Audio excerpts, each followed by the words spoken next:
husband's coworker literally asked to sleep with me to my husband's face. So we were all at this get together for his work, and his coworker, he's like flirty with everybody, okay? He's like one of those people that's just flirty with everybody.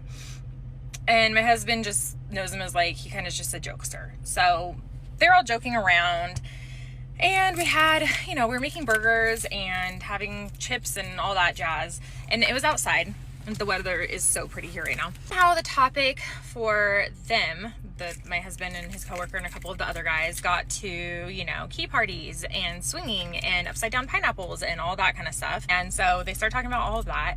My husband mentions that if we want to get really freaky, we take a spicy cube, and like one does the trick, but sometimes we'll take two and get like really into it.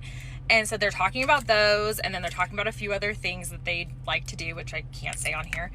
Anyway, so then his coworker looks at him and he's like, I don't have a girlfriend or wife, or else I'd ask to swap. And he's like, but would you be against me sleeping with her?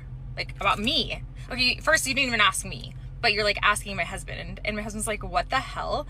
And he's like, yeah, he was like, I'm just wondering, we talked about all this stuff and you seemed like it was all cool. He's like, so like, I would like to sleep with her, and like some of the guys here want to swap with different, women. And I was like standing there like, what the actual fuck? Like, what? And he was dead ass serious. And my husband's like, no, like, I don't want to share my wife with you. And he's like, oh, okay, cool, man, that's fine. I just thought I'd ask. Like, some people are like really into that. And I know a couple of the guys here are really into it, and their wives. So I just thought I'd ask because, it's just, we got on the topic and I just thought we were all cool. And my husband's like, we were all cool. And he's like, but you can't ask me to sleep with my wife. He's like, that is crossing a huge line, which I'm glad he stood up for me. And I know some people are gonna be like, well, at least he asked him. Like, no, it's weird.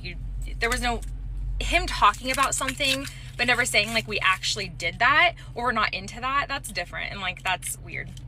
Anyway, so yeah, that happened. And now my husband's like, I feel super freaking awkward around him, and I don't really want to be around him because it pissed me the fuck off. And I'm like, thanks, babe. At least you're like, you care about me and you're protective of me. So that's good.